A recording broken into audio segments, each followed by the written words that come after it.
السلام علیکم ورحمۃ اللہ تعالی وبرکاتہ۔ الحمد للہ نحمده ونستعینه ونستغفره ونؤمن به ونتوکل علیہ ونعوذ باللہ من شرور انفسنا ومن سیئات اعمالنا من يهده اللہ فلا مضل له ومن يضلله فلا هادی له ونشهد ان لا الہ الا اللہ وحدہ لا شریک له ونشهد أن سيدنا ومولانا محمدا عبده ورسوله أما بعد فقد قال الله تبارك وتعالى في القرآن المجيد والفرقان الحميد فأعوذ بالله من الشيطان الرجيم وما خلقت الجن والإنس إلا ليعبدون صدق الله مولانا العظيم وبلغنا رسوله النبي الأمين الكريم ونحن على ذلك لمن الشاهدين والشاكرين والحمد لله رب العالمين۔ معزز سامعین اکرام، خطبہ مسنونہ کے بعد کلام مجید و فرقان حمید کے 27ویں پارے کی سورہ ذاریات کی آیت نمبر 56 میں نے آپ حضرات کے سامنے تلاوت کرنے کا شرف حاصل کیا ہے۔ اس آیت مبارکہ کی روشنی میں کچھ باتیں گوشہ گزار کرنے سے قبل میں اور آپ حضور سرور کائنات جناب احمد مجتبی محمد مصطفیٰ صلی اللہ تعالی علیہ وسلم کی بارگاہ بے کس پناہ میں ایک مرتبہ درود پاک کا نذرانہ عقیدت پیش کریں۔ پڑھی اللہم صلی علی سیدنا و مولانا محمد معدن الجود والکرم وعلی آلہ واصحابہ وبارک وسلم صلاۃ و سلاما علیک یا رسول اللہ صلی اللہ تعالی علیہ وسلم۔ اللہ تبارک و تعالیٰ نے قرآن پاک میں صاف الفاظ میں ارشاد فرمایا وَمَا خَلَقْتُ الْجِنَّ وَالْإِنسَ إِلَّا لِيَعْبُدُونَ، ہم نے انسان اور جنات کو عبادت کے لیے پیدا کیا ہے۔ اللہ تبارک و تعالیٰ کا بے انتہا فضل و کرم ہے کہ اللہ تبارک و تعالیٰ نے ہمیں مسلمان گھرانے میں پیدا کیا، ایمان کی دولت سے سرفراز فرمایا۔ یہ اللہ کی سب سے بڑی نعمت ہے ہم پر۔ اگر ہم اور آپ بھی اہل مشرک کی طرح، اہل کفار کی طرح کسی مشرک یا کافر کے گھر میں پیدا ہوتے، یا پھر ہمارا ایمان سلامت نہ رہتا، یا پھر ہم ایمان والے نہ ہوتے، تو یقین جانیے یہ ہمارے لیے دنیا و آخرت کی سب سے بڑی بدقسمتی ہوتی۔ مگر اللہ کا فضل و کرم ہے کہ اللہ تبارک و تعالیٰ نے ہمیں ایمان کی دولت سے سرفراز فرمایا ہے، ایمان کی نعمت عطا فرمائی ہے۔ اللہ کا ہم اور آپ جتنا بھی اس کے اس انعام و اکرام پر اس کی جتنی بھی شکر گزاری کریں، اس کی حمد و ثنا کریں، اس کی تعریف و توصیف بیان کریں، کم ہے۔ کیونکہ انسان جب کسی کافر یا مشرک کے گھر میں پیدا ہوتا ہے تو ایمان کی دولت سے سرفراز ہونا، اس کی ایمان کی دولت ملنا، یہ ایک بہت ہی بڑا مسئلہ ہوتا ہے، اور بہت ساری پریشانیوں کا جب اس کو سامنا بھی کرنا پڑتا ہے جب وہ اسلام یا ایمان کو قبول کر لیتا ہے۔ تو اللہ تبارک و تعالیٰ نے بہت ساری آسانیوں کے ساتھ ہمیں اسلام کی دولت سرفراز فرمائی، ایمان کی دولت سے سرفراز فرمایا۔ جب یہ ایمان کی دولت ہمارے پاس آ گئی تو اللہ تبارک و تعالیٰ نے ہمارے اور آپ کے اوپر یہ لازمی جز قرار دیا ہے کہ ہم اس کی عبادت کریں۔ قرآن میں اللہ نے فرمایا کہ وَمَا خَلَقْتُ الْجِنَّ وَالْإِنسَ إِلَّا لِيَعْبُدُونَ، ہم نے انسان اور جنات کو عبادت کے لیے پیدا کیا ہے۔ آج معزز سامعین اکرام، میں آپ کے سامنے خصوصاً جس ٹاپک کو لے کر کے آیا ہوں وہ عبادت ہے۔ آج ہمارے معاشرے میں ہم اور آپ جس کو عبادت سمجھ رہے ہیں، کیا وہی صرف عبادت ہے، یا اس کے علاوہ بھی کچھ اور ہے جو ہم اور آپ جس کو عبادت نہیں سمجھتے ہیں یا سمجھتے بھی ہیں؟ تو پھر ہمارے اور آپ کے نظریے میں، ہمارے اور آپ کے زندگی میں اس عبادت کا یا ان عبادات کا ہماری زندگیوں میں کہاں تک عمل ہے، کہاں تک ہم اور آپ اس کی جستجو کرتے ہیں، کہاں تک اس پر عمل کرنے کی کوشش کرتے ہیں، آج انشاءاللہ چند باتوں کے ذریعے سے ہم اور آپ سماعت کریں گے۔ ہمارے ہاں خصوصاً ہم اور آپ عبادت کا جب بھی لفظ آتا ہے تو ہم یہی سمجھتے ہیں کہ اللہ کے بارگاہ میں آ کر کے کھڑے ہونا، نماز پڑھنا یہ عبادت ہے۔ ہم اللہ کے بارگاہ سے اس کی بارگاہ میں آ کر کے اپنی جبین نیاز کو سرخم کر دیتے ہیں، جھکا دیتے ہیں، نماز ادا کر لیتے ہیں، تو ہم اور آپ یہ سمجھتے ہیں کہ ہم نے عبادت کر لی ہے۔ یا جو مالک نصاب ہے وہ زکوٰۃ ادا کرتا ہے تو یا وہ سمجھتا ہوگا کہ میں نے زکوٰۃ ادا کر لی، میں نے عبادت کر لی۔ جس کے اوپر حج لازم ہے، حج فرض ہے، اس نے حج کر لیا تو پھر وہ سوچتا ہوگا کہ میں نے عبادت کر لی۔ معزز سامعین، یقیناً یہ عبادت ہے، اس میں کوئی شک و شبہ نہیں ہے۔ نماز پڑھنا یقیناً عبادت ہے، مگر صرف یہی ایک عبادت نہیں ہے۔ جس انسان کو اللہ نے مال دیا، اس نے اپنے مال سے زکوٰۃ نکالی اور اللہ تبارک و تعالیٰ کے حکم کے مطابق اس زکوٰۃ کو صرف کیا، اس زکوٰۃ کو خرچ کیا، تو یقیناً اس نے زکوٰۃ نکالنے کے بعد اللہ کے حکم کے مطابق عبادت کی۔ مگر صرف زکوٰۃ نکالنا ہی عبادت نہیں ہے۔ جس کے اوپر حج فرض ہو گیا، اس نے حج کر لیے، حج کے ارکان ادا کر لیے، یقیناً اس نے عبادت کی، مگر صرف یہی ایک عبادت نہیں ہے۔ ہمیں اور آپ کو صحیح معنوں میں اس عبادت کی روحانیت تک پہنچنے کی ضرورت ہے۔ اسلام ایک ایسا مذہب ہے، اسلام ایک ایسا دین ہے، جب ہم اس کی گہرائیوں میں اترتے جاتے ہیں، جب ہم اسلام کو اندر سے جاننے اور سمجھنے کی کوشش کرتے ہیں، تو انسان جتنا بھی اس اسلام کے دائرے کے اندر داخل ہو کر کے گہرائی کے اندر جاتا ہے، اور جب وہ گہرائیوں میں پہنچتا ہے تو اس کو یہی تصور ہوتا ہے، وہ یہی سمجھتا ہے کہ میں نے اسلام کے اندر سے ایک بوند کو بھی حاصل نہیں کیا ہے۔ اسلام تو ایک سمندر ہے، اسلام ایک ایسا سمندر ہے جہاں سے انسان جتنی بھی اچھائیوں کو سمیٹتا چلا جائے گا، مگر ان انسانیت کے لیے یا دنیا عالم کے لیے یا خود اپنی ذات کے لیے انسان کو جتنی اچھائیاں چاہیے وہ سارے سمیٹنے کے بعد بھی انسان یہی تصور کرے گا کہ میں نے اسلام کے سمندر میں غوطہ تو لگا لیا، مگر میں نے اسلام کے سمندر کو اپنے یعنی من کے مطابق، اپنی پیاس کے مطابق سیراب نہ ہو سکا۔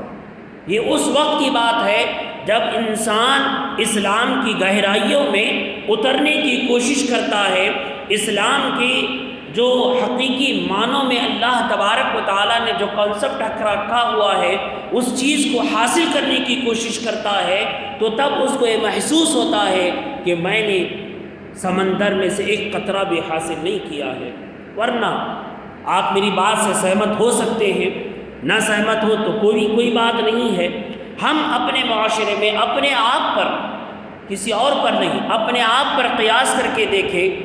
ہم نماز پڑھ رہے ہیں تو ہم یہ تصور کرتے ہیں کہ میں نے عبادت کر لی ہے، میں نے اللہ کے حکم کی اطاعت کر لی ہے، میں بہترین ہوں، میں اچھا ہوں، میں قرآن کی تلاوت کرتا ہوں، میں نماز پڑھتا ہوں، میں ذکر و اذکار کرتا ہوں، میں زکوٰۃ نکالتا ہوں، میں اللہ نے اگر دیا ہے تو حج کرتا ہوں۔ ان تمام عبادات کو بجا لانے کے بعد انسان یہ تصور کرتا ہے، اگر یہ سوچتا ہے کہ میں نے اسلام کے ارکان پر عمل کر لیا ہے اور اس کا دل مطمئن ہو چکا ہے، تو آپ یقین جانیں اس نے جس طریقے سے ہم اور آپ موز، جس کو انگلش میں بنانا کہتے ہیں، اگر ہم اور آپ دیکھیں تو اس کے اوپر جو چھلکا ہوتا ہے، ہم نے چھلکے کو تو حاصل کر لیا، اصل جو مغز ہے اس مغز تک ہم اور آپ کبھی نہیں پہنچ پائیں گے۔ کیوں؟ اس لیے کہ ہم نے اسلام کے فرائض کے اندر باندھ کر کے اس پر عمل کر لے کے ہم نے یہ سمجھ لیا کہ میں نے پورے اسلام کو حاصل کر لیا، میں نے پورے اسلام پر عمل کر لیا۔ تو معزز سامعین اکرام، یہ ہماری سوچ ہے، یہ اسلام نے جو ہمیں اور آپ کو جو حقیقی معنوں میں اسلام کے اندر کی جو خوبیاں ہیں، اسلام کے اندر جو اچھائیاں ہیں، ان اچھائیوں کو اپنے اندر جو شامل کرنے کے لیے کہا ہے، کما حق کہو ہم اس تک نہیں پہنچ پائیں گے۔ ہم اور آپ دیکھیں، نماز پڑھنے کے لیے تو ہم آ گئے، ہم نے نماز پڑھ لی، کبھی آپ نے غور کیا کہ نماز پڑھنے کے صحیح ارکان کیا ہیں؟ کبھی آپ نے غور کیا کہ نماز کے اندر فرائض کیا ہیں؟ کبھی آپ نے غور کیا کہ نماز کے اندر سنتیں کیا ہیں؟ ان تمام کو جاننے کے بعد بھی جب آپ نماز پڑھ رہے ہیں تو کیا آپ نے کبھی غور کیا کہ جو میں نماز پڑھ رہا ہوں یہ میری نماز محض صرف اور صرف اللہ کی رضا کی خاطر ہے، اللہ تبارک و تعالیٰ کو راضی کرنے کے لیے میں نماز پڑھ رہا ہوں؟ میرا ایک ایک رکن، میری حالت قیام یعنی جس حالت میں میں کھڑا ہوں، یہ میرا کھڑا ہونا میرا صرف اور صرف اللہ کی رضا کے لیے ہے، میرا جھکنا رکوع میں جانا صرف اور صرف اللہ کی رضا کے لیے ہے، میرا سجدہ کرنا صرف اور صرف اللہ کی رضا کے لیے ہے، میرا اٹھنا، میرا بیٹھنا، تمام اعمال جو کچھ کر رہا ہوں محض اللہ کی رضا کی خاطر ہے۔ کیا کبھی ہم نے غور کیا، کیا کوئی ایک ایسی نماز ہم نے زندگی میں پڑھی ہوئی ہے جس میں ہم نے جیسی رکعت باندھی یعنی تکبیر تحریمہ کہتے ہوئے اللہ اکبر کہہ کر کے ہم نے ہاتھ باندھ لیا اور سلام پھیرنے تک ہماری یہی جستجو رہی کہ میری نماز کا اصل مقصد صرف اور صرف اللہ کی رضا کے لیے ہے؟ یقین جانے الا ماشاء اللہ، اللہ نے جس کو ہدایت دی ہوگی، اللہ نے جس کو توفیق دی ہوگی، وہی ایسی نماز ادا کر سکتا ہے، ورنہ ہماری نمازیں تو ہم اور آپ جانتے ہیں، ہم حالت قیام میں کھڑے ہیں تو ہمارا خیال کہیں اور ہے، حالت رکوع میں ہیں تو ہمارا خیال کہیں اور ہے، حالت سجدہ میں ہیں تو ہمارا خیال کہیں اور ہے، حالت اتحیات میں بیٹھے ہیں، تشہد میں بیٹھے ہوئے ہیں تو ہماری سوچ کہیں اور ہے، ہم سلام پھیر رہے ہیں، ہمیں پتہ تک نہیں ہے کہ ہم سلام پھیر رہے ہیں، اس سلام کے معنی کیا ہیں، اس سلام کے جو ہمارے فوائد ہیں ہمیں پتہ تک نہیں ہے۔ ہم اور آپ تو اس حالت میں ہوتے ہیں جب رکعت باندھتے ہیں تو ہمارا خیال اور تصور اس بات پر ہوتا ہے کہ جتنی جلدی نماز ختم ہو جائے اتنی جلدی مجھے یہاں سے مسجد سے باہر نکلنا ہے، ہم اسی تصور کے ساتھ نماز ادا کرتے ہیں۔ ذرا ہم اور آپ سوچ کر کے دیکھیں، کیا واقعی ہم اور آپ عبادت کر رہے ہیں؟ کیا حقیقی معنوں میں اللہ تبارک و تعالیٰ نے جو عبادت ہم پر مقرر کی ہے، کیا اس عبادت کو ہم اور آپ صحیح معنوں میں اس کی خوبی و اسلوبی کے ساتھ، اسی شوق اور ذوق کے ساتھ کیا ہم ایک بھی نماز ادا کر رہے ہیں، ایک رکعت بھی پڑھ رہے ہیں؟ تو ہمیں اور آپ کو غور کرنے کی ضرورت ہے۔ اسی لیے حدیث پاک میں آیا، حضور اکرم صلی اللہ تعالیٰ علیہ وسلم نے ارشاد فرمایا، بروز قیامت کے دن اللہ تبارک و تعالی ہماری نمازوں کو کالے کپڑے میں لپیٹ کر کے ہمارے منہ پر مار دے گا۔ ہم جن عبادات پر اس دنیا میں تصور کر رہے ہیں کہ میری مغفرت ہو جائے گی، میری معافی ہو جائے گی، میں جنت میں چلا جاؤں گا، میں فلاں عبادت کی وجہ سے جنت میں داخل ہو جاؤں گا، میں نمازی ہوں، میں فلاں ہوں، میں حاجی ہوں، میں زکوٰۃ دینے والا ہوں، میں بہت کچھ کرنے والا ہوں، اگر ہماری ان عبادتوں میں اللہ کی رضا مقصود نہیں ہے، اللہ تبارک و تعالیٰ کی خوشنودی شامل نہیں ہے، اللہ تبارک و تعالیٰ کو راضی کرنا ہمارے دل میں نہیں ہے، تو یقین جانیں یہ تمام عبادتیں ہمارے منہ پر مار دی جائیں گی۔ کیوں؟ اس لیے کہ اللہ تبارک و تعالیٰ محتاج نہیں ہے۔ رب تبارک و تعالیٰ ہماری عبادت کا محتاج نہیں ہے، اللہ تبارک و تعالیٰ کو ہماری عبادت کی حاجت نہیں ہے۔ اس کی عبادت کرنے کے لیے اللہ تبارک و تعالیٰ نے بے شمار فرشتوں کو پیدا کیا ہے، وہ ہمہ وقت محض صرف اور صرف اسی کی رضا کے لیے اس کی عبادت میں لگے ہوئے ہیں۔ ہم اور آپ دیکھیں ہماری عبادت، اللہ اکبر، کیا شان اور عظمت ہے اللہ تبارک و تعالیٰ کی۔ اگر ہم اس کی رضا کے لیے ایک چھوٹا سا بھی عمل کرتے ہیں تو اللہ تبارک و تعالیٰ اس عمل کو فرشتوں سے اوپر زیادہ فضیلت عطا کرتا ہے۔ اگر ہمارے عمل میں ذرا برابر بھی کہیں دکھاوا ریاکاری آ جائے پھر ہماری عبادت شیطان کی عبادت سے بدتر ہو جاتی ہے۔ ہم اور آپ جو عبادات کرتے ہیں، اللہ تبارک و تعالیٰ کے احکامات پر جو عمل کرنے کی کوشش کرتے ہیں، اس عبادت میں ہم اور آپ کو سب سے پہلے اپنے دل کے حال پر غور کرنا ہوگا اللہ تبارک و تعالیٰ کی رضا کے لیے، اس کی خوشنودی کے لیے ہر عبادت کی طرف صرف اور صرف ہمارے اور آپ کی یہی توجہ ہونی چاہیے کہ میری عبادت اللہ کی رضا کی خاطر ہو۔ اب عبادت میں نے شروع میں کہا کہ عبادت ہے کیا؟ ہم نے چند اعمال کو عبادت سمجھا ہوا ہے۔ یہ کیا چند اعمال عبادات ہیں؟ نماز پڑھنا، روزہ رکھ لینا، زکوٰۃ ادا کر دینا، حج ادا کر لینا، کیا یہ عبادات ہیں؟ اگر ان عبادات میں خامی ہے تو اللہ اٹھا کر کے ہمارے منہ پر مار دے گا۔ پھر ہم نے اس دنیا میں کون سا عمل کیا ہے؟ کون سا ہم نے اللہ تبارک و تعالیٰ کو راضی کرنے والا، خوش کرنے والا کام کیا ہے؟ معزز سامعین، آج اپنے دماغ میں، اپنے ذہنوں میں، دل و فکر میں ایک بات ہمیشہ کے لیے بٹھا لیں، اسلام میں عبادت ہے کیا؟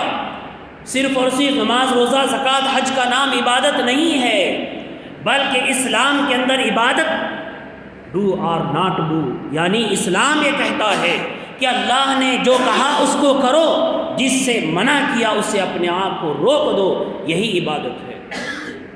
چاہے آپ نماز پڑھیں یا نہ پڑھیں، آپ کو عبادت کریں یا نہ کریں، اگر اللہ کی رضا کی خاطر اس کے حکم پر آپ عمل کرتے ہوئے عبادت کر رہے ہیں، نماز پڑھ رہے ہیں، تو آپ کی نماز نماز ہے۔ آپ ایک رسمی طور پر نماز ادا کر رہے ہیں، تو آپ پڑھیں یا نہ پڑھیں، یہ آپ کے پڑھنے اور نہ پڑھنے کے برابر ہو جائے گا۔ جیسا کہ حدیث پاک میں آتا ہے، حضور اکرم صلی اللہ تعالی علیہ وسلم ارشاد فرماتے ہیں، کوئی شخص حج کرتا ہے، مثال کے طور پر، پوری حدیث بڑی طویل ہے، مختصر میں آپ کو بات بتا رہا ہوں۔ اگر کوئی انسان حج کرتا ہے، اس کے دل میں ایک خیال ہو کہ میں نے جو حج کیا ہے لوگ مجھے حاجی کہیں، لوگ میری تعریف و توصیف بیان کریں، اور اللہ تبارک و تعالیٰ اس کو اس دنیا میں حاجی کا لقب عطا کر دیتا ہے، لوگ اس کو حاجی حاجی کہہ کر کے پکارنے لگتے ہیں۔ کوئی دنیا میں شہید ہو جائے، مر جائے، اپنی جان کی بازی لگا دے اسلام کی خاطر، اور اس کے دل میں یہ بات آ جائے کہ لوگ مجھے شہید کہیں، تو اللہ تبارک و تعالیٰ فرماتا ہے اس دنیا میں اس کو شہید کہا جائے گا۔ کوئی عالم دین ہو، کوئی بھی عمل ہو، چاہے وہ عالم دین ہو، جو چاہے دنیا کی لائن سے ہو، چاہے دینی اعتبار کی لائن سے ہو، کوئی عالم اپنے آپ کو عالم کہلوانے کے لیے، دنیا میں اپنی تعریف و توصیف، اپنے علم کا ڈنکا بجانے کے لیے عالم بن جائے اور اپنے علم کا چرچا کرنے لگ جائے، اور اس کا مقصد لوگوں کی تعریف و توصیف سمیٹنا ہو، لوگ اس کو اپنے سب سے بڑا عالم کہہ کر کے پکارنے لگے، تو اللہ تبارک و تعالیٰ فرماتا ہے دنیا میں اس کے چرچے کرا دیے جائیں گے۔ یعنی حدیث پاک کا مفہوم میں آپ کے سامنے رکھ رہا ہوں۔ کل قیامت کے دن یہ لوگ کہیں گے کہ اللہ میں نے اپنی جان کی بازی لگا دی، اللہ فرمائے گا تیرا مقصد یہ تھا کہ لوگ تجھے شہید کہیں، لہذا تیرے مرنے کے بعد لوگوں نے تجھ کو شہید کہا، اب تیری شہادت کا کوئی بدلہ یہاں پر نہیں ملے گا۔ حاجی کہے گا میں نے حج کیا، بہت ساری تکلیفیں اٹھائیں، اپنا مال خرچ کیا، اپنا وقت لگایا، اپنے جسم پر اذیتیں برداشت کی، اللہ فرمائے گا تیرا مقصد تھا کہ لوگ تجھے حاجی کہیں، لہذا لوگوں نے تجھے حاجی کہا، آج تیرے حج کا کوئی بدلہ نہیں ہے۔ عالم سے سوال کیا جائے گا، عالم کہے گا اللہ میں نے تیرے علم دین کی بہت خدمت کی، میں نے علم حاصل کیا، لوگوں تک تیرے علم پہنچایا، اللہ تبارک و تعالیٰ فرمائے گا یقیناً تو نے علم حاصل کیا، لوگوں تک علم پہنچایا، مگر تیرا مقصود یہ تھا کہ لوگ تجھے عالم کہیں، لہذا دنیا میں لوگوں نے تجھے عالم کہا، آج تیرے علم کا کوئی بدلہ تجھے آخرت میں نہیں دیا جائے گا، محروم کر دیا جائے گا، کوئی بدلہ اس کو میسر نہیں آئے گا۔ معزز سامعین اکرام، ان خدمات کو ہم اور آپ ذرا سمجھ کر کے تصور کر کے دیکھیں، ہم اگر کسی کی مدد کر رہے ہیں، اسلام یہی تو کانسیپٹ ہمیں اور آپ کو دیتا ہے، زکوٰۃ نکالنے کا مقصد کیا ہے؟ انسان کے ذہن میں بات آئے کہ جو انسان کما رہا ہے وہ اپنی محنت اپنی لگن سے تو کما رہا ہے، مگر اللہ تبارک و تعالیٰ کا حکم اس پر یہ ہے کہ تو اپنے مال میں سے 2.5% زکوٰۃ نکالے، کیوں؟ اس لیے کہ تجھے یہ بات یاد رہے کہ تیرے پاس جو مال آیا ہے وہ اللہ نے دیا ہوا ہے، اور جو تو 2.5% زکوٰۃ نکال رہا ہے، تجھ کو یہ معلوم ہو کہ یہ اللہ کا حکم ہے، اور تیرے مال میں اللہ نے غریبوں، یتیموں، مسکینوں کا حق رکھا ہوا ہے، لہذا تو اس مال کو نکال کر کے ان غریب، یتیم، مسکینوں کی مدد کرے۔ اللہ تبارک و تعالیٰ نے ہمیں اور آپ کو یہ کنسپٹ دیا ہوا ہے تاکہ ہم اس مال سے اپنے آس پاس رہنے والے دوست و احباب، رشتہ داروں کی مدد کریں، اور اس بات کا خیال رکھیں کہ جو کچھ میرے پاس مال ہے وہ میرا نہیں ہے، اللہ کا دیا ہوا ہے۔ انسان کو اللہ تبارک و تعالیٰ نے چاہے مال دیا ہو، چاہے جسم دیا ہو، طاقت اور جسم دیا ہو، اس کو اسی تصور کے ساتھ زندگی گزارنی چاہیے کہ مجھے اللہ نے جو جسم کی سلامتی عطا کی ہے، صحت و تندرستی عطا کی ہے، طاقت عطا کی ہوئی ہے، یہ اللہ کی جانب سے ملی ہوئی ہے، لہذا اس کا صحیح استعمال کرنا یہی عبادت ہے۔ ہمارے پاس طاقت ہے، اس طاقت کا ہم اور آپ غلط استعمال کر رہے ہیں۔ آج ہمارے معاشرے میں ہم اور آپ دیکھیں ہمارے نوجوانوں کا عالم کیا ہو رہا ہے، گنڈا گردی کی طرف جا رہے ہیں، لوگوں کا مال لوٹنا، جھپٹنا، ڈرانا، دھمکانا ہمارے معاشرے میں، ہمارے سوسائٹی کا ایک کلچر بنتا جا رہا ہے، اور شان اللہ اکبر، تھو ہے ایسے نوجوانوں پر، تھو ہے ایسے ماں باپ پر جو اپنے ایسے بچوں کو سپورٹ کرتے ہیں اور خوش ہوتے ہیں۔ معاشرے میں دیکھ کر کے بڑا افسوس ہوتا ہے، ایسے نوجوان بچوں کو دیکھ کر کے ماں باپ خوش ہوتے ہیں، ایسے لوگوں کو دیکھ کر کے لوگ ان کے ساتھ کھڑے ہوتے ہیں۔ کہاں تمہارا ایمان ہے؟ کہاں تم مسلمان ہو؟ اسلام تو یہ کہتا ہے کہ جو لوگ برائی کی راہ میں جائیں تم ان سے اپنے آپ کو علیحدہ کر لو، ان سے اپنے آپ کو دوری کشی کر لو، تاکہ ان کو احساس ہو کہ ہم گناہ کر رہے ہیں، ہم اللہ کی نافرمانی کر رہے ہیں، اللہ کے حکموں کی خلاف ورزی کر رہے ہیں۔ ہمارا تو کلچر ایسا بنا ہوا ہے، اللہ اکبر، گنڈے موالیوں کی جا کے لوگ خدمت کرتے ہوئے نظر آتے ہیں،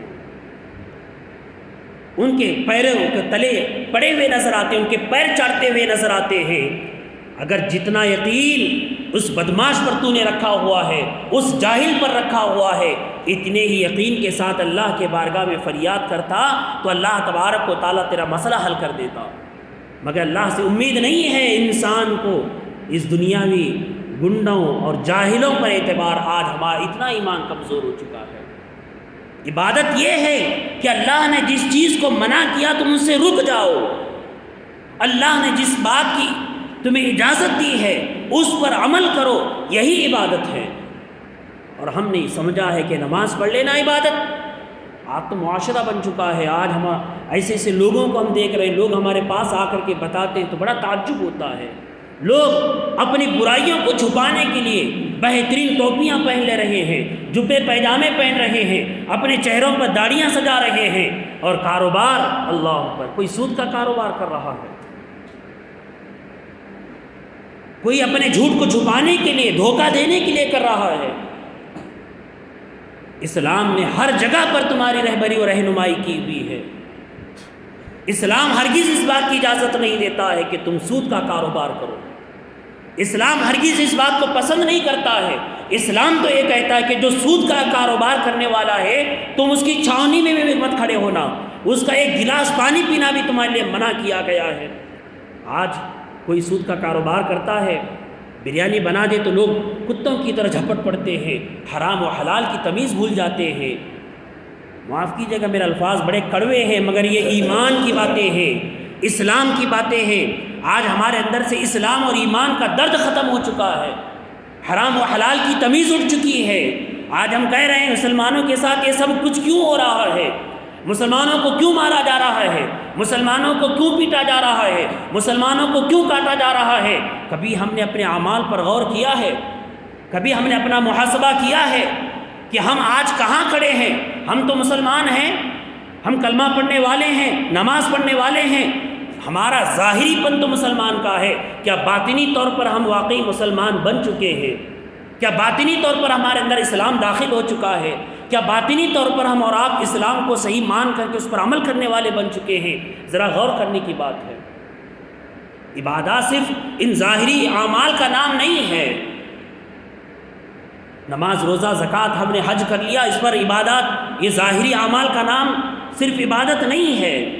اسلام ہمیں اور آپ کو کیا سکھاتا ہے؟ ہم اور آپ آج مسجد میں آئے ہوئے ہیں، مسجد میں آ کر کے ہم صف میں بیٹھ گئے، جگہ نہیں ہے، کوئی باہر سے آتا ہے تو اس کو جگہ دیتے ہیں۔ کیا ہم اور آپ کیا درس مل رہا ہے؟ کیا سبق مل رہا ہے ہمیں اور آپ کو؟ کبھی ہم نے غور کیا؟ اسلام یہ درس دیتا ہے کہ جہاں صفیں بن جائیں، اگر جگہ نہیں ہے تو اس کو جگہ بنا کر کے ہم اور آپ شامل کر رہے ہیں۔ تو اسلام یہ بتاتا ہے کہ جس طریقے سے تم اس کو اپنے صف میں شامل کر رہے ہو، اسی طریقے سے اس کے درد اور اس کے دکھ میں شامل ہو جاؤ، اس کی تکالیف میں شامل ہو جاؤ۔ کیوں اسلام یہ کہتا ہے کہ آپ 5 وقت کی نماز باجماعت مسجدوں میں ادا کریں؟ اس لیے کہ ایک دوسرے سے تعلق قائم ہو، ایک دوسرے کے ساتھ تمہاری گفتگو ہو، ایک دوسرے کے ساتھ تمہارے روابط ہوں، تمہارے آس پاس رہنے والے کون کمزور ہے، کون پریشان ہے، کون تکلیف میں ہے، تمہیں معلوم ہو جائے، ایک دوسرے کی مدد کرنے والے بن جاؤ، ایک دوسرے کے ساتھ رہنے والے بن جاؤ، ایک دوسرے کی غم و سکھ میں ساتھ دینے والے بن جاؤ۔ ہمیں اور آپ کو ان باتوں پر غور کرنے کی ضرورت ہے، سمجھنے اور سیکھنے کی ضرورت ہے۔ ابھی حج کے ایام گزرے ہوئے ہیں، چند ہی دن گزرے ہیں۔ میں نے عید کے دن ایک بات بہت اہم کہی تھی، اور مختصر وقت تھا تو اس لیے میں نے بہت شارٹ میں ایک بات کہی تھی کہ ہم آپ یہ عبادات جو سمجھ رہے ہیں، نماز روزے کو عبادت سمجھ رہے ہیں، یقیناً یہ عبادت ہے، اس میں کوئی شک نہیں ہے۔ ذرا غور کریں، اسلام نے جو عبادت ہمیں اور آپ کو بتائی ہے اس پر غور کریں۔ آج ہم اور آپ راستے پر چل رہے ہیں، ایک پتھر پڑا ہوا ہے، کوئی ایسی چیز پڑی ہوئی ہے جس سے کسی انسان کو، کسی کو بھی تکلیف ہوتی ہے، تو اسلام میں کہتا ہے کہ اس کو ہٹا دو تو تمہیں 10 نیکیاں، اس پر تمہیں اجر ملے گا، ثواب ملے گا۔ لہذا ایک مسلمان راستے سے کوئی بھی تکلیف دہ چیز دیکھتا ہے تو ہٹانے کی کوشش کرتا ہے اور اس کو ہٹاتا ہے۔ اگر وہی پتھر اٹھا کر کے ہم کسی کے سر پر ماریں تو ہم اور آپ گناہگار ہو جائیں گے۔ ہم اور آپ نیکیاں سمیٹنے کے بجائے گناہوں کو سمیٹنے والے بن جائیں گے۔ اسلام کسی کو تکلیف دینے سے بھی منع کرتا ہے، اسلام تکلیف دینے والی چیز کو راستے سے ہٹانے کا حکم دیتا ہے۔ یہ تو عقل میں آنے والی بات ہے، انسان کو سمجھ میں آتا ہے یہ کام کریں گے تو ثواب ملے گا، یہ کام کریں گے تو گناہ ہو جائے گا، اس کام میں سامنے والے کو نقصان ہے، تکلیف ہے، سمجھ میں آتی بات ہے۔ کیا کبھی آپ نے غور کیا جو لوگ حج کرنے کے لیے جاتے ہیں، رات میں کنکریاں اٹھا رہے ہیں مارنے کے لیے، اور جمرات میں صبح نکلتے ہیں کنکریاں مارتے ہیں، یہ عقل کے خلاف ہے۔ کس کو مارا جا رہا ہے؟ ایک پتھر چھوٹا سا اٹھا کر کے پتھر کی دیوار پر مارا جا رہا ہے۔ آپ بتائیں کس کی عقل میں سمجھ میں آتا ہے کہ پتھر کو پتھر مارنے سے کیا فائدہ ہے؟ اگر کوئی بچہ راستے میں پتھر سے پتھر لے کر کے کھیل رہا ہے، پتھر سے پتھر کو مار رہا ہے تو ہم کہیں گے بچہ ہے، کھیل رہا ہے۔ کوئی بڑا آدمی لے کر کے پتھر سے پتھر کو مارنے لگ جائے تو ہم اور آپ کہیں گے پاگل آدمی ہے، اتنا بڑا ہو کر کے بچوں کی حرکتیں کر رہا ہے۔ مگر ہم اور آپ دیکھ رہے ہیں پوری دنیا سے لاکھوں لاکھ روپے خرچ کر کے لوگ حج کرنے کے لیے جاتے ہیں، اور رات میں پتھر اٹھاتے ہیں، کنکریاں اٹھاتے ہیں، اور صبح اٹھ کر کے جمرات میں جا کر کے پتھر مارتے ہیں، ایک پتھر کی دیوار کو مار رہے ہیں، چاہے اس کو لگے یا نہ لگے۔ مگر اللہ فرماتا ہے کہ تمہارے ایک ایک پتھر کے بدلے ایک ایسے گناہ کو میں معاف کروں گا جو تمہیں برباد کرنے کے لیے کافی تھا، تو تمہیں جہنم میں داخل کرنے کے لیے کافی تھا۔ کم و بیش 70 پتھر مارے جاتے ہیں۔ ایک حاجی جو حج کرنے کے لیے جاتا ہے اس کے 70 ایسے گناہ معاف ہو جائیں گے جو اسے برباد کرنے کے لیے کافی تھے۔ مگر معزز سامعین اکرام، یہ عقل میں آنے والی بات نہیں ہے، سمجھ میں آنے والی بات نہیں ہے۔ مگر کیوں کر رہے ہیں؟ کس لیے کر رہے ہیں؟ یہاں پر ہم اپنی عقل کو دوڑا کر کے اگر اس عبادت کو کرنا چاہیں گے تو صبح قیامت تک نہیں کر سکتے، مگر صرف اور صرف ہر حاجی اس لیے کرتا ہے کہ یہ اللہ کا حکم ہے، اللہ نے کہا مارو تو بس مار رہے ہیں۔ حضرت ابراہیم علیہ نبینا علیہ الصلوۃ والسلام نے تو مارا تھا، مگر حضرت ابراہیم علیہ نبینا علیہ الصلوۃ والسلام نے شیطان کو دیکھ کر کے پتھر مارا تھا۔ آج کون سا حاجی شیطان کو دیکھ کر کے پتھر مارتا ہے؟ کوئی حاجی شیطان کو دیکھ کر کے پتھر نہیں مارتا، بس اس جگہ مارتا ہے جس جگہ پر حضرت ابراہیم علیہ نبینا علیہ الصلوۃ والسلام نے یہ عمل کیا ہوا تھا۔ پتہ چلا عبادت اس کا نام ہے کہ جو تمہاری عقل میں آئے یا نہ آئے، اگر وہ اللہ کا حکم ہے تم اس پر عمل کرو۔ جس چیز کو اللہ نے کرنے کے لیے کہا تم اس کو کرو، اور جس چیز کو اللہ نے منع کیا ہے تم اس سے باز آ جاؤ، یہی عبادت ہے۔ انسان کوئی گناہ کرنا چاہ رہا ہے اور اللہ تبارک و تعالیٰ نے منع کیا ہے، اس بات پر رک جاتا ہے گناہ کرنے سے کہ میرے رب نے منع کیا ہے، قسم خدا کی تمہارا یہ عمل، تمہارا رک جانا یہ بھی عبادت ہے۔ کوئی انسان گناہ کرنے کی خواہش پیدا کر رہا ہے اور اس گناہ سے اس لیے رک جاتا ہے کہ میرے رب نے منع کیا ہے، تو معزز سامعین کرام اس کا رکنا عبادت میں شامل ہو جاتا ہے۔ ہم اور آپ روزی کماتے ہیں، مگر اس روزی کو ہم اگر اس نیت سے کمائیں کہ میرے رب نے کہا ہے مجھے حلال روزی کمانے کے لیے اور میرے رب کے فرمان کے مطابق میں روزی کما رہا ہوں، تو یقین جانیں یہ آپ کی محنت کرنا، آپ کا مشقت اٹھانا، آپ کا روزی کمانا، آپ کا کھانا، آپ کا پینا، آپ کا سونا، آپ کا اٹھنا، آپ کا بیٹھنا، آپ کا ہر لمحہ عبادت بن جائے گا اگر آپ صرف اس تصور کے ساتھ، اس نیت کے ساتھ کرتے ہیں کہ میرے رب کا حکم ہے، میرے رب نے یہ کرنے کے لیے کہا ہے تو میں کر رہا ہوں۔ جو عمل آپ اللہ کے حکم سے کریں گے اس عمل پر اللہ تبارک و تعالیٰ آپ کو اجر عطا فرمائے گا۔ ہم اور آپ اپنی عبادت کی سوچ کو بدلیں۔ صرف مسجد میں آ کر کے نماز پڑھ لینے کا نام عبادت نہیں ہے۔ ہم مسجد میں آئیں تو مسلمان نہیں ہیں، مسجد کے اندر بھی مسلمان ہیں، مسجد کے باہر بھی مسلمان ہیں، اپنے گھر میں بھی مسلمان ہیں، اپنے گھر کے باہر بھی مسلمان ہیں۔ تو لہذا ہم اپنے اسلام کے ماننے کا ثبوت ہر جگہ پیش کریں۔ تنہائی میں ہیں تب بھی اللہ کے حکم پر عمل کریں، جب ہم عوام میں ہوں تب بھی اللہ کے حکم پر عمل کریں، تب جا کر کے ہمارا ایمان مکمل ہوگا، تب جا کر کے ہم صحیح معنوں میں عبادت کی کشش کو حاصل کریں گے، عبادت کا جو مزہ ہے، جو لذت ہے اس کو ہم حاصل کر پائیں گے۔ ورنہ ہم پوری زندگی بحیثیت مسلمان اپنے آپ پہ تصور کرتے ہوئے زندگی گزارتے رہیں گے۔ ہم نماز پڑھ رہے ہیں، ہم روزہ رکھ رہے ہیں، ہم زکوٰۃ دے رہے ہیں، ہم حج کر رہے ہیں، میں فلاں کام کر رہا ہوں، تم کام کرتے رہو گے، مگر اسلام کی جو اصل چاشنی ہے، جو لذت ہے، وہ کبھی ہم اور آپ حاصل نہیں کر پائیں گے۔ اگر لذت حاصل کرنا ہے، اس کی چاشنی کو حاصل کرنا ہے، تو اپنے دلوں کو اس بات پر راضی کر لیں کہ میرا رب جو کہا ہے وہ میں کروں گا، اور جو میرا رب مجھ سے منع کر رہا ہے اس چیز سے میں باز آ جاؤں گا، اپنے آپ کو روک لوں گا۔ تو انشاءاللہ چند دنوں میں آپ اپنے دلوں میں ایک ایسی کیفیت، ایک ایسا سرور، ایک ایسی لذت حاصل کریں گے جس کو آپ بیان نہیں کر سکیں گے۔ اللہ تبارک و تعالیٰ مجھے اور آپ کو ان باتوں کو سمجھنے کی توفیق عطا فرمائے۔ میرے کہنے میں کچھ کمی بیشی غلطی خطا ہے تو اللہ معاف فرمائے۔ وآخر دعوانا الحمدللہ رب العالمین۔ جو سنت